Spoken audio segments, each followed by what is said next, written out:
I believe in the value of hard work, not just for the financial security that it brings, but also because work provides purpose, dignity and hope. That's why we as Conservatives, and I, both as Chancellor and Prime Minister, have always tried very hard to support people in work. And we have a good record. If you look at our employment rate, it's currently higher in the UK than countries like the US, Italy and France. Also, we've created 4 million jobs since 2010. And more recently, during the pandemic, furlough helped save 10 million jobs. We've just given 29 million people a tax cut worth on average £900, and the national living wage has just gone up by 10% to £11.44. But there's a problem right now with our welfare system. It's growing at an unsustainable rate. You know, what we've seen since the pandemic is a massive rise in the number of people of working age who are inactive, unable to work because of ill health or sickness conditions. That number has grown by 850,000. Over half of those people cite having nerves, anxiety or depression, and what should really concern us is the biggest percentage increase in that group has come from young people who ought to be in the prime of their life. So that's an enormous waste of potential. Now, we have a couple of different ways that our welfare system determines whether you're capable of doing any work or not. One is called the Work Capability Assessment. About a decade ago, it was saying that around 21% of people couldn't work, but that number has massively increased. In fact, it's gone up 3 times over the last decade. I don't know about you, but I don't think the country is 3 times sicker than it was a decade ago. So that doesn't seem like something is working properly. And then fit notes, which you will have all heard of, originally were designed to give healthcare professionals a choice of saying whether someone was able to do some work or no work at all.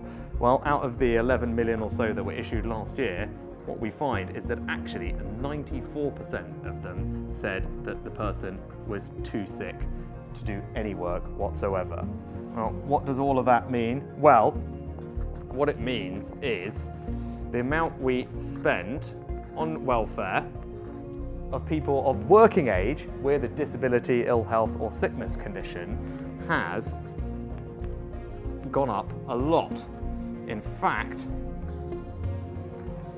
it's gone up by 63% since the pandemic, and now we are spending £69 billion on this group. That's more than we spend on our schools budget, our policing budget, or indeed our transport budget. If you look at PIP alone, which is one of the largest benefits in that group, if we don't do anything, PIP is forecast to increase by 50% over just the next 4 years. An increase of 50% over just the next 4 years. So that's clear that something is not working, and that's why we need to make changes. And that's why I've set out a comprehensive plan to reform the welfare system. You can get the full details of that plan on my PM priorities page on gov.uk, but these are the highlights.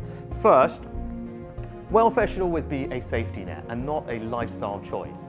So for those who have been unemployed for a long time and who are capable of working, we're going to change things so that if they don't accept a job that their work coach deems as appropriate, they will have their benefits removed entirely.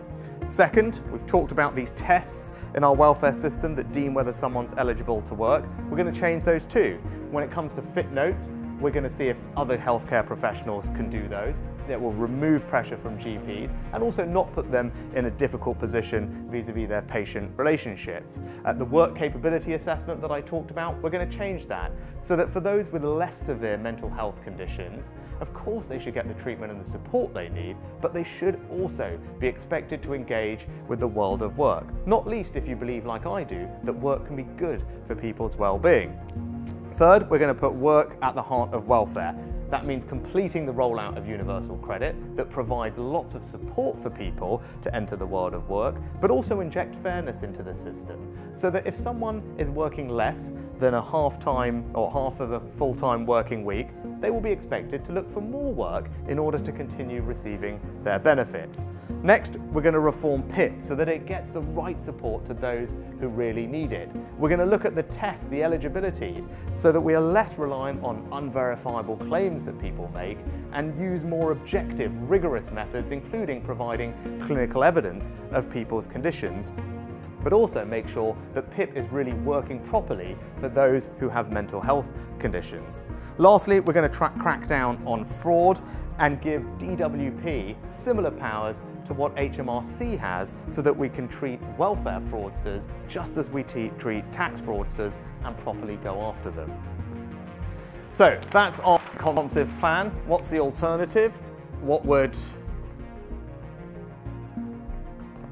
Labour do? Well, we'll remember the past. We inherited a welfare system before universal credit that meant someone moving off welfare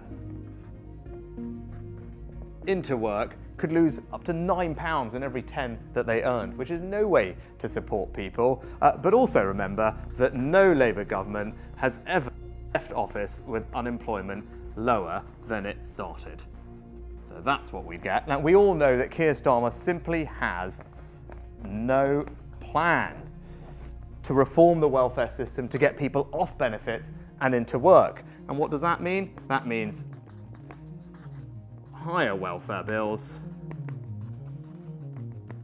and you will all pay for it with higher taxes.